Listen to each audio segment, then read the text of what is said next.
नमस्कार, मैं डॉक्टर चंद्रलेखा पुरोहित आपका द स्टडी विजडम चैनल पर स्वागत करती हूँ। पिछले व्याख्यानों में हमने वर्ण विचार के विभिन्न विषयों पर चर्चा की, जिसमें हमने स्वर एवं व्यंजनों का वर्गीकरण पढ़ा, उनकी सामान्य और ध्वनिगत विशेषताओं को भी हमने देखा। आज के इस व्याख्यान में हम प्रत्यय प्रकरण पर विस्तार से चर्चा करेंगे।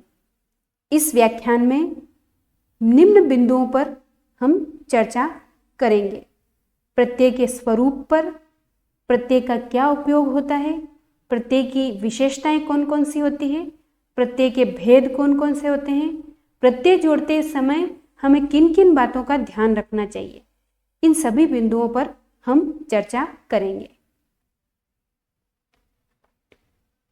आइए पढ़ते हैं सर्वप्रथम प्रत्यय का स्वरूप। प्रत्यय का स्वरूप जानने से पूर्व हमें प्रत्यय की कुछ मूल अवधारणाओं से अवगत होना बहुत आवश्यक हो जाता है। जैसे मूल शब्द क्या होता है, धातु क्या होता है, क्रिया क्या होती है, इन सब को समझना बहुत आवश्यक होता है, क्योंकि प्रत्यय हमेशा मूल शब्द के साथ ही जुड़ते हैं। अब देखते हैं मूल शब्द क्या होता है। मूल शब्द यानी ऐसे शब्द जिनमें किसी प्रत्यय अथवा उपसर्ग का उपयोग नहीं किया गया हो, इनका कहीं भी स्वतंत्र प्रयोग नहीं होता है। इनका प्रयोग प्रत्यय व उपसर्ग दोनों में होता है।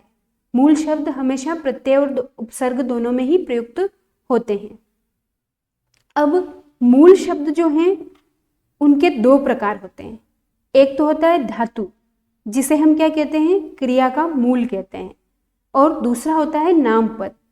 इसके अंतर्गत संज्ञा, सर्वनाम, विशेषण, अवयव पदों की गणना की जाती है।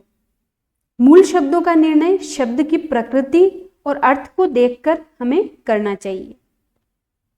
हिंदी के शब्दों का 100% मानकीकरण हमने देखा कि अभी तक नहीं हुआ है, तो हमें उसी प्रकार से इसको देखना चाहिए। जैसे यदि हम देखें कारक शब्द को, जो क्री धातु से बना है, लेकिन कई बार प्रतियोगी परीक्षाओं में पूछा जाता है कि इसका मूल शब्द क्या है, तब हिंदी के कई विद्यार्थी कर को ही सही मानते हैं, या तो कार को सही मानते हैं या फिर कर को सही मानते हैं, लेकिन इसमें संस्कृत की क्री धातु को सही माना जाना चाहिए।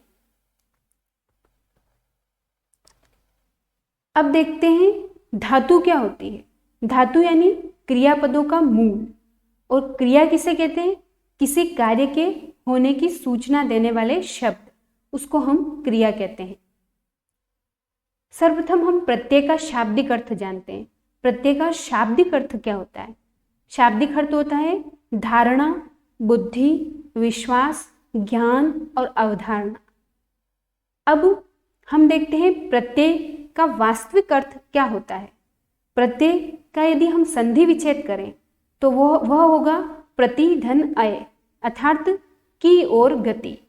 अब यहाँ विद्यार्थी को लगेगा किसकी ओर गति, तो प्रत्यय हमेशा अंत में लगते हैं, तो अंत की ओर गति। इस प्रकार प्रत्यय की यदि परिभाषा की बात करें तो परिभाषा में क्या है, क्या क्या विशेषताएं, क्या क्या इसके प्रकृति और प्रवृत्ति क्या क्या है, इसमें हम देखेंगे। परिभाषा के अंतर्गत ऐसे शब्दांश जो किसी मूल शब्द, प्रतिपदिक अथवा धातु के अंत में जुड़कर उस मूल शब्द के अर्थ को परिवर्तित कर दे। पहली प्रवृत्ति तो यही है कि मूल शब्द के अंत में जुड़कर उस मूल शब्द के अर्थ को परिवर्तित कर देता है। या फिर इसकी दूसरी प्रवृत्ति हम देखें तो उसमें मूल शब्द के साथ जब भी प्रत्यय जुड़ता है तो उसमें कोई न कोई विशिष्टता उत्पन्न कर देता है। या फिर हम देखें कि किसी मूल शब्द के साथ यदि प्रत्यय को जोड़ दिया जाता है तो कई बार वह उस शब्द की व्याकरणिक कोटि को भी परिवर्तित कर देता है। तो इस प्रकार प्रत्यय अपनी परिभाषा के अनुसार ये 3 काम करता है। एक तो शब्द के अर्थ को परिवर्तित कर देता है, या फिर कोई विशिष्टता उत्पन्न कर देता है, या फिर उसकी व्याकरणिक कोटि को परिवर्तित कर देता है। अब देखते हैं प्रत्यय की कुछ सामान्य विशेषताएं क्या क्या है। प्रत्यय शब्द शब्द नहीं होते अपितु शब्दांश होते हैं। सबसे प्रथम विशेषता तो यही है कि प्रत्यय एक शब्दांश होता है। प्रत्यय कोई शब्द नहीं होता है। प्रत्ययों को वाक्यों में अथवा भाषा में स्वतंत्र प्रयोग नहीं किया जा सकता। प्रत्ययों को कभी भी हम वाक्यों में प्रयुक्त नहीं कर सकते। जैसे हम इक प्रत्यय को देखेंगे, कई बार अप्रत्यय को देखते हैं, इनका आप स्वतंत्र रूप से वाक्यों में प्रयोग नहीं कर सकोगे। तो इस प्रकार दूसरी विशेषता हम क्या मानेंगे कि प्रत्ययों का कभी भी वाक्यों में तथा भाषा में स्वतंत्र प्रयोग नहीं होता है। तीसरी विशेषता है कि प्रत्ययों का स्वतंत्र अर्थ नहीं होता, परंतु मूल शब्द के साथ जोड़ देने से प्रत्यय किसी न किसी निश्चितार्थ की प्राप्ति कराते हैं। अब इस विशेषता में क्या लिखा हुआ है कि किसी भी मूल शब्द के साथ यदि प्रत्यय जुड़ जाता है तो वह उस शब्द में कोई न कोई निश्चित अर्थ की प्राप्ति करा देता है, तो उसे हम क्या कहेंगे? प्रत्यय। अब चौथी विशेषता क्या है कि प्रत्यय मूल शब्द के अंत में लगकर नवीन अर्थ की प्राप्ति करा देते हैं। कई बार प्रत्यय नवीन अर्थ की प्राप्ति करा देता है। जैसे उदाहरण के तौर पर हम देखेंगे दशरथ शब्द। दशरथ शब्द जैसे ही हम सुनेंगे तो सामान्य तौर पर हमारे मस्तिष्क में राजा दशरथ की छवि बनेगी, लेकिन इसमें यदि ई प्रत्यय को लगा दिया जाए तो शब्द बनेगा दाशरथी, जिसका अर्थ होता है दशरथ पुत्र राम। यानी कि अर्थ बिल्कुल परिवर्तित हो गया, क्योंकि दशरथ तो एक राजा था, लेकिन दाशरथी का मतलब होता है दशरथ पुत्र राम। अब दूसरा शब्द जैसे उदाहरण के तौर पर मुनि। मुनि एक जातिवाचक संज्ञा है। इसमें यदि हम अप्रत्यय लगाएंगे तो शब्द बनेगा मौन, जो कि एक भाववाचक संज्ञा का रूप है। यानी कि प्रत्यय ने क्या किया? प्रत्यय ने इसकी व्याकरणिक कोटि को ही बदल दिया। तो इस प्रकार हमने प्रत्यय की विशेषताओं के माध्यम से जाना कि प्रत्यय किस प्रकार शब्द में किस प्रकार परिवर्तन कर देता है, किस प्रकार विशिष्टता उत्पन्न कर देता है, किस प्रकार शब्द की व्याकरणिक कोटि को परिवर्तित कर देता है। आइए अब जानते हैं प्रत्यय के भेद। प्रत्यय के मूलतः दो भेद हैं, एक तो है कृत प्रत्यय और दूसरा है तद्धित प्रत्यय। सर्वप्रथम कृत प्रत्यय क्या होता है इसके बारे में हम जानेंगे। कृत प्रत्यय ऐसे प्रत्यय जो हिंदी अथवा संस्कृत की मूल धातु अथवा क्रिया में जुड़कर उस धातु पद को विशेष अर्थ से युक्त बना दे। जैसा कि हमने प्रत्यय की विशेषताओं में भी पढ़ा, प्रत्यय सामान्य तौर पर क्या करता है? या तो उस अर्थ में विशिष्टता उत्पन्न कर देता है, या फिर नवीनार्थ पैदा कर देता है, या उसकी व्याकरणिक कोटि को बदल देता है। तो कृत प्रत्यय में क्या होता है? कृत प्रत्यय में हिंदी या संस्कृत की किसी भी मूल धातु में यह जुड़कर उस धातु पद को विशेष अर्थ से युक्त बना देता है। अब इसमें ध्यान देने की बात यह है कि मूल धातु अथवा क्रिया में ही जुड़ेगा ये, और ये क्या करेगा? विशेष अर्थ से युक्त उसको बना देगा। अब इससे बनने वाला शब्द क्या कहलाएगा? कृदंत। यदि कृत प्रत्यय से जोड़कर जो शब्द बनेगा तो उसको हम क्या कहेंगे? कृदंत। जैसे लिख, लिख एक क्या है? क्रिया। इसमें आवट प्रत्यय को जोड़ा तो शब्द बना लिखावट। तो ये लिखावट शब्द जो है वो क्या कहलाएगा? कृदंत शब्द कहलाएगा।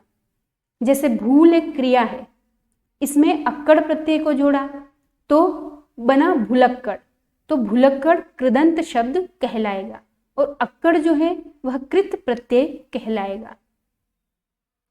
आइए अब पढ़ते हैं तद्धित प्रत्यय। तद्धित प्रत्यय क्या होता है? ऐसे प्रत्यय जो किसी विकारी अथवा अविकारी पदों क्रिया को छोड़कर जुड़ता है उसे हम क्या कहते हैं? तद्धित प्रत्यय। अब इन सामान्य बातों पर हमें ध्यान देना आवश्यक है।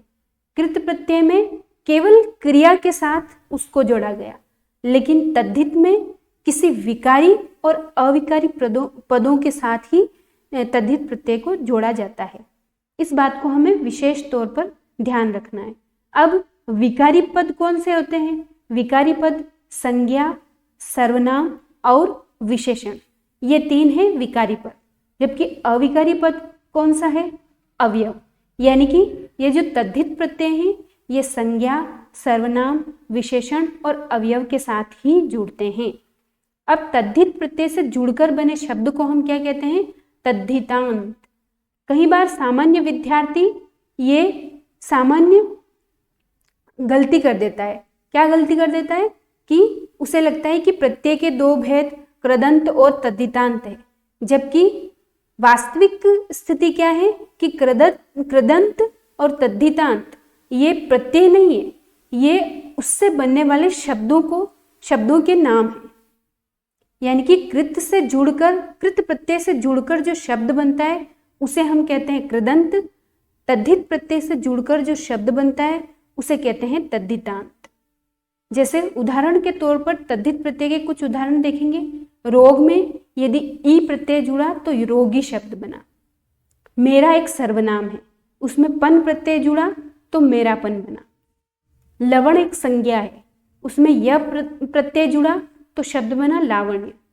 मधुर एक विशेषण है, इसमें य प्रत्यय जुड़ा तो शब्द बना माधुर्य।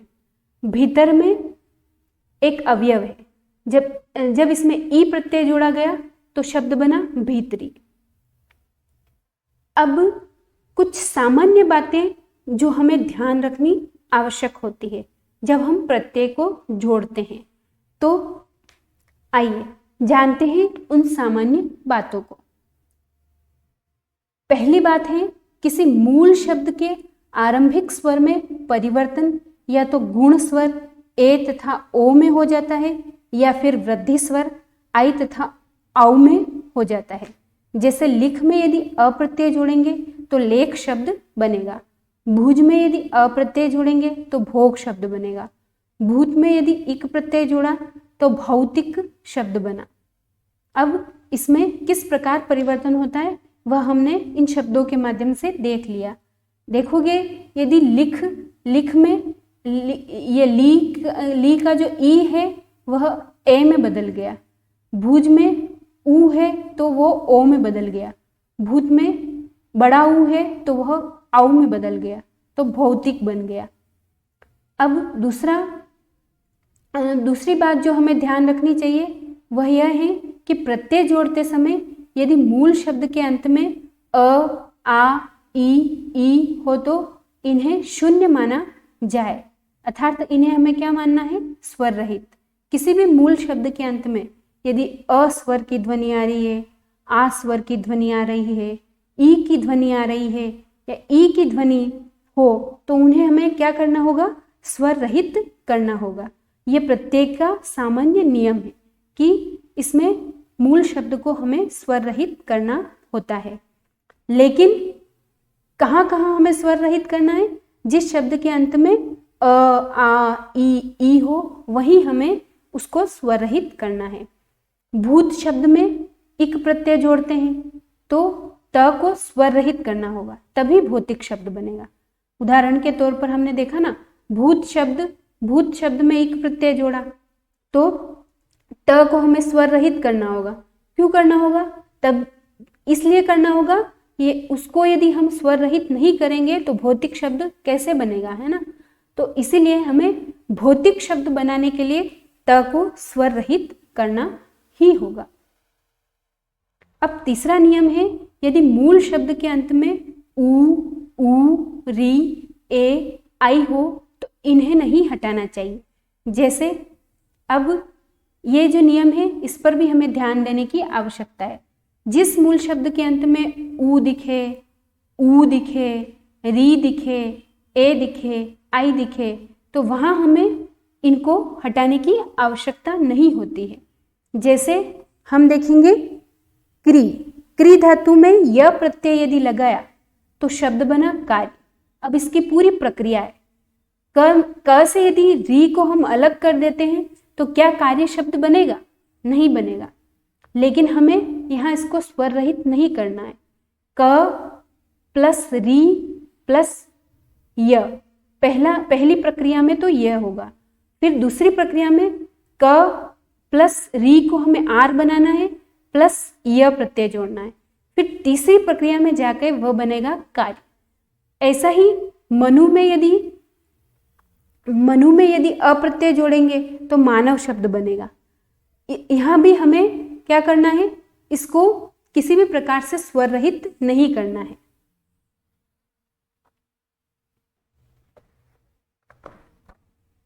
आगे हम इसी अध्याय पर विस्तार से चर्चा करेंगे, तो जुड़े रहिए हमसे। धन्यवाद।